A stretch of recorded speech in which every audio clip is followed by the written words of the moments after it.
The Seattle Seahawks still need Drew Lock on their 2025 roster.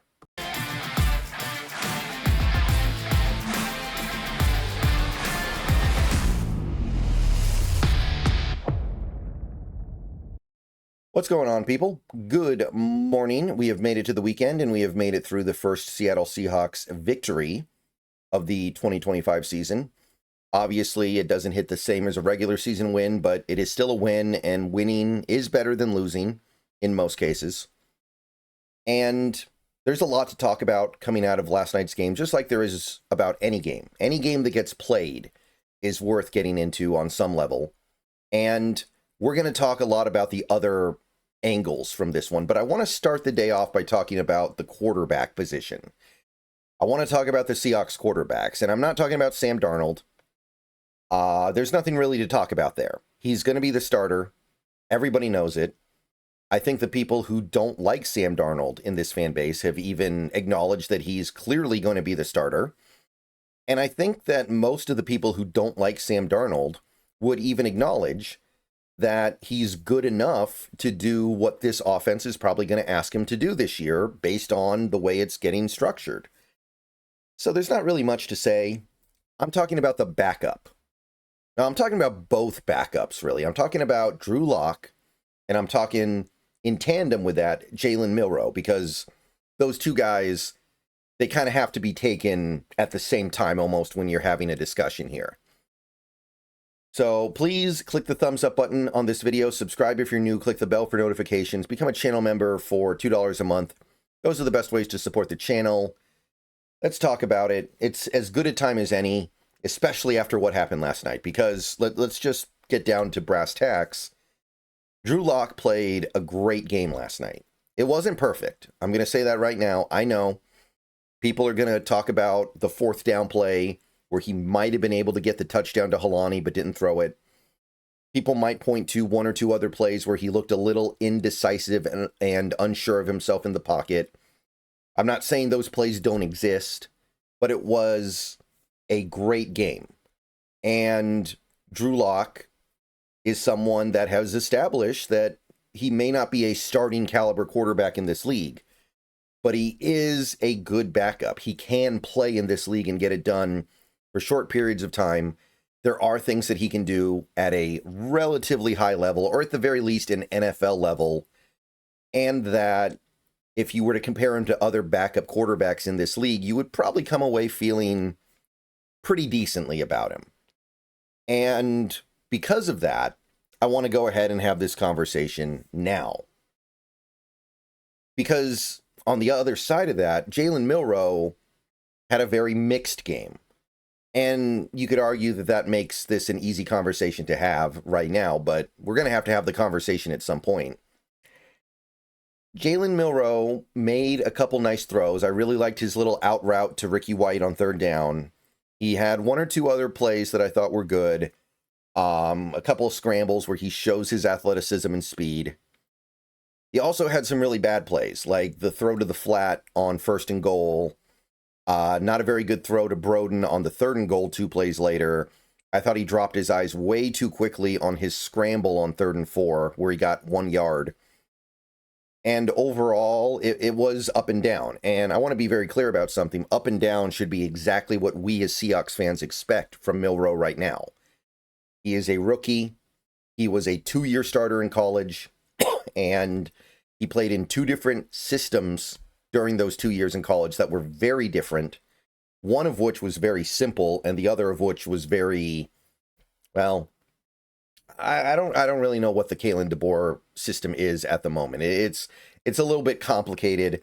It might be something that forces players into positions that they may not be suited for, or it could be a reflection of Milroe that he wasn't able to pick it up the way he needed to.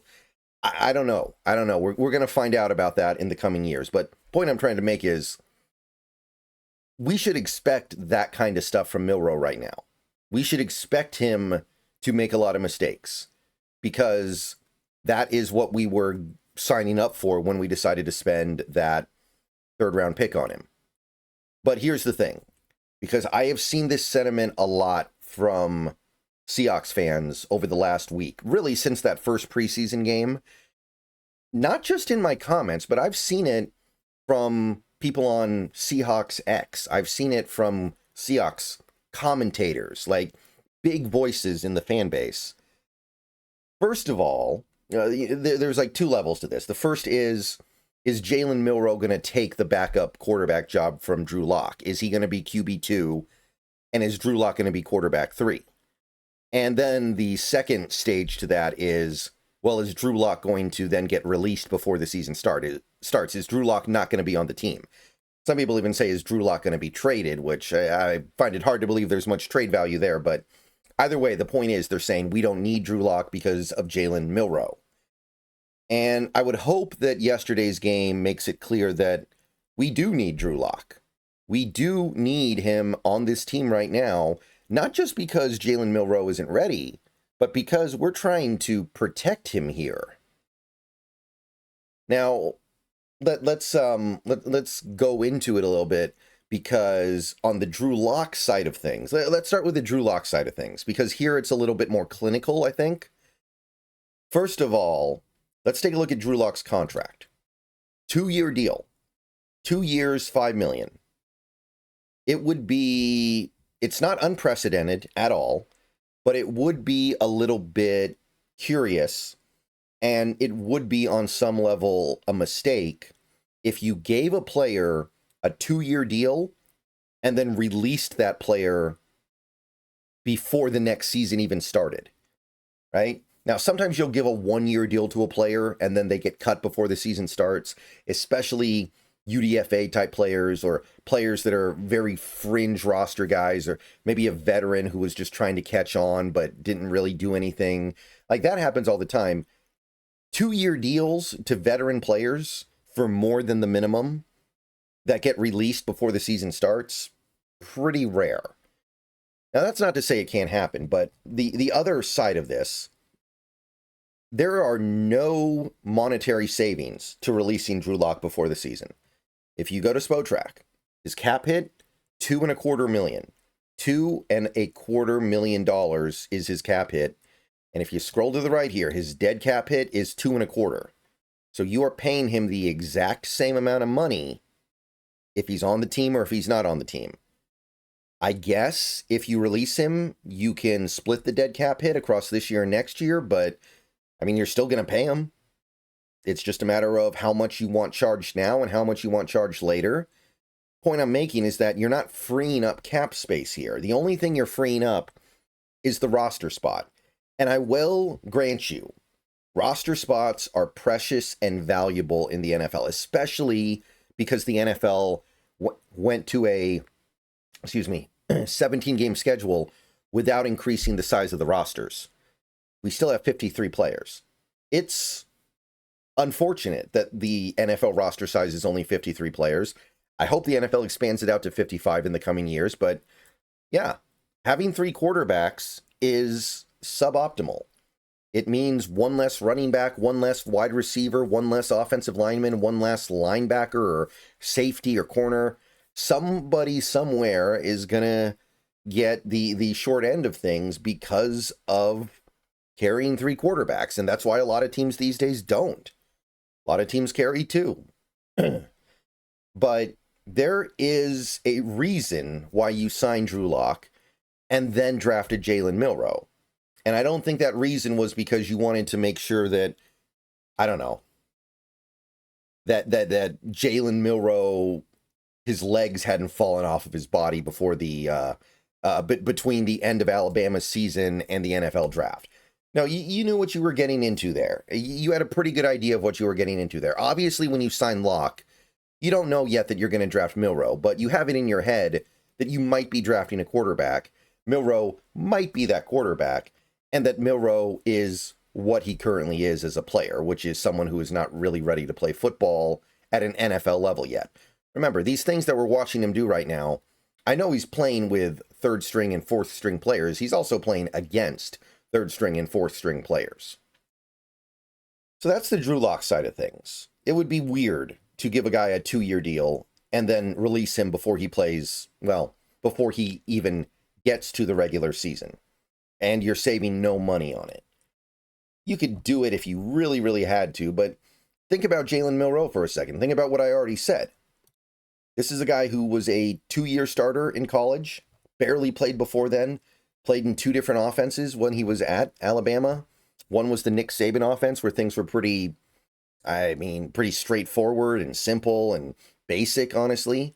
And then you had the Kalen DeBoer offense, which I think we need to see a little bit more of the way in which Kalen DeBoer calls his offense at Alabama over the next couple years, to be sure. But maybe that's an offense that Milroe just isn't really capable of running all that effectively the way that Penix did.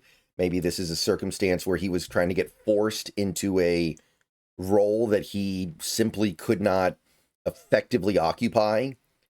Or maybe it's a poor reflection on it. We don't know yet, is what I'm saying. But that's all you have. And when you draft a guy like Jalen Milroe, I think you're kind of committing yourself to carrying that third quarterback. Because here's the thing.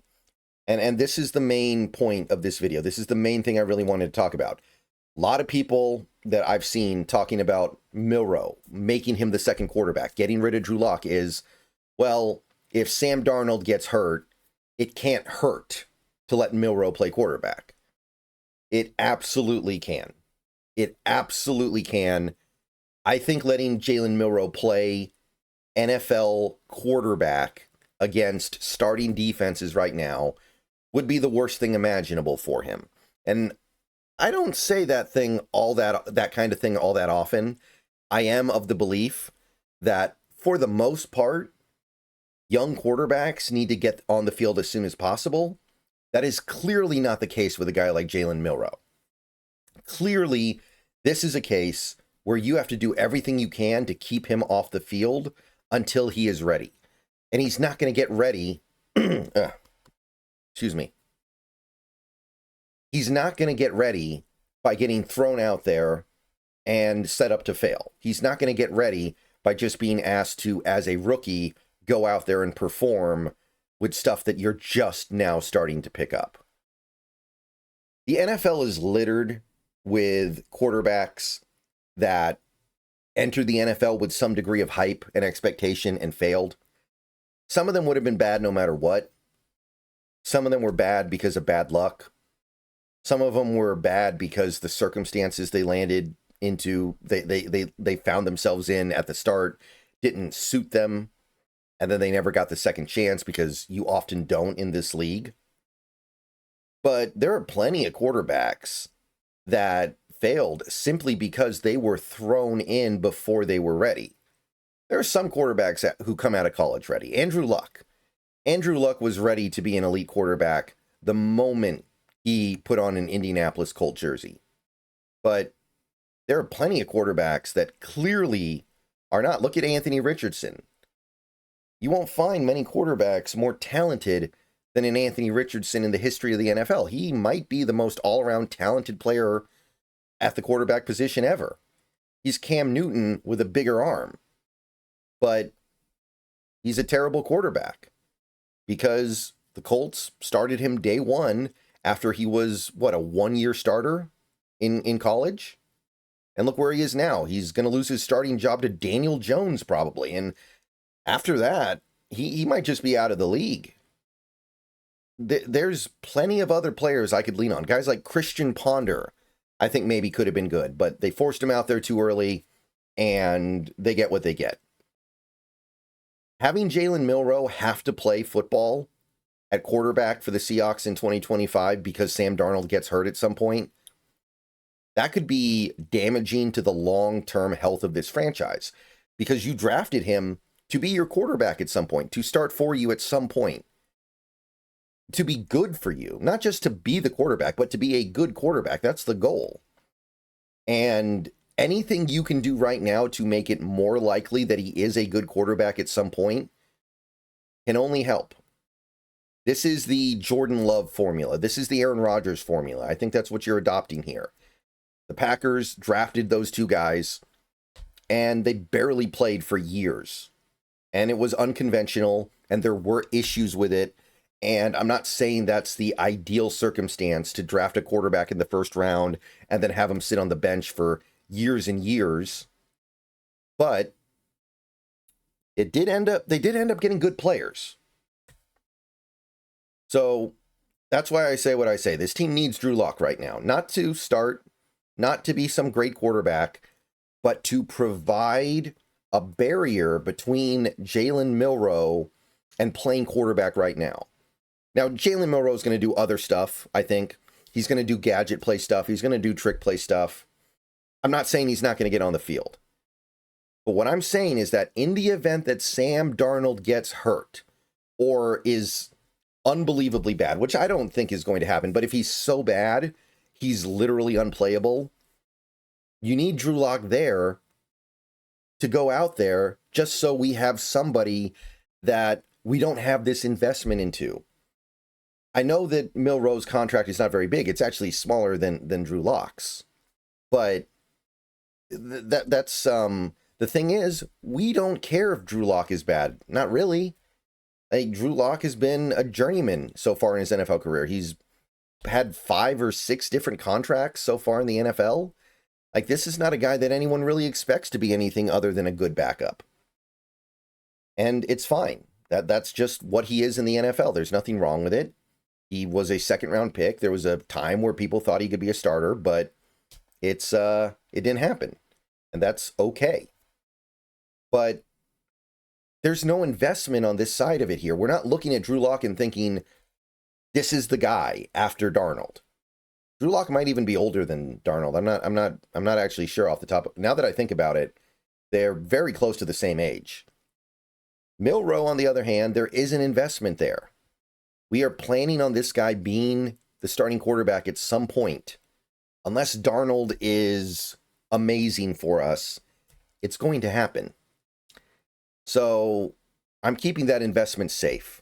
And right now, keeping him safe means not asking him to go out there and play because circumstance forced it. You need to go out of your way to make sure he's insulated from that. Not because he would go out there and be bad. Sometimes quarterbacks go out there and they're bad and they learn from it and they get better for it. Peyton Manning, rookie year, led the league in interceptions by far. He threw 28 interceptions as a rookie.